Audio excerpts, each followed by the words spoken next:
To the member for Bruce. Thank you, Deputy Speaker. And I thank the member for Wills for bringing this motion to the House. I have a friend. Let's call him Jose. He's Australian-Chilean, and I had a beer with him in January to catch up.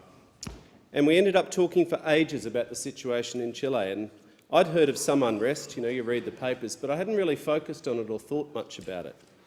And I thought it might be some ratbag protesters, a political issue. The headline was about protesting against a 30 peso rise, I think, in the public transport fees in Santiago, which is 4 cents. And Jose said, yes, in a narrow sense, it started as that. But he explained to me that it's much deeper than one issue or just one city, and that these protests have spread like wildfire now across the whole country. And the Australian-Chilean community, many of whom I've now spoken to, believe that it will not stop until the people force major systemic change upon Chile, and that the unrest will spread across Latin America, and that there are lessons for the rest of the world that we must heed.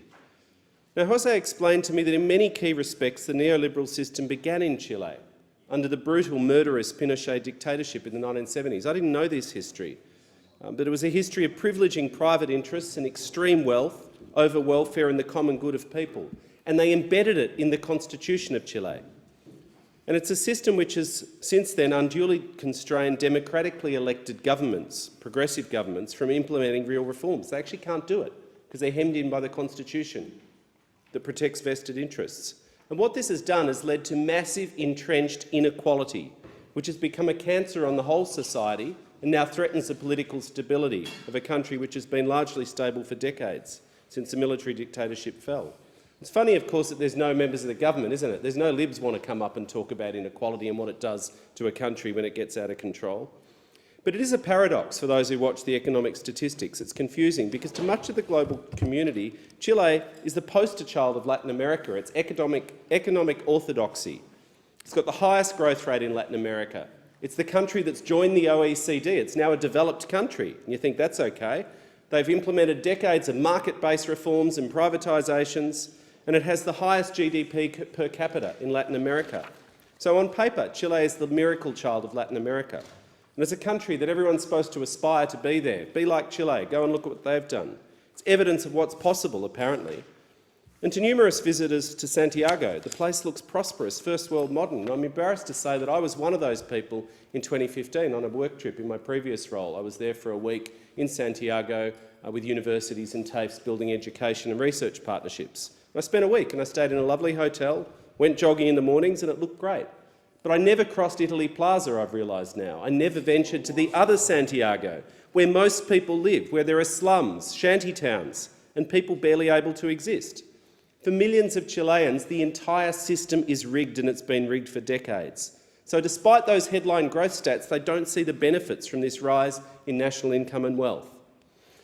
The reason is profound, entrenched and unsustainable inequality. Chile is one of the most unequal countries in Latin America, and I just want to read into Hansard 3 paragraphs from a recent New York Times editorial, which said, "The distribution of income before taxes is highly unequal throughout the developed world. By that measure, Chile sits roughly in the middle of the 36 developed democracies that are members of the OECD.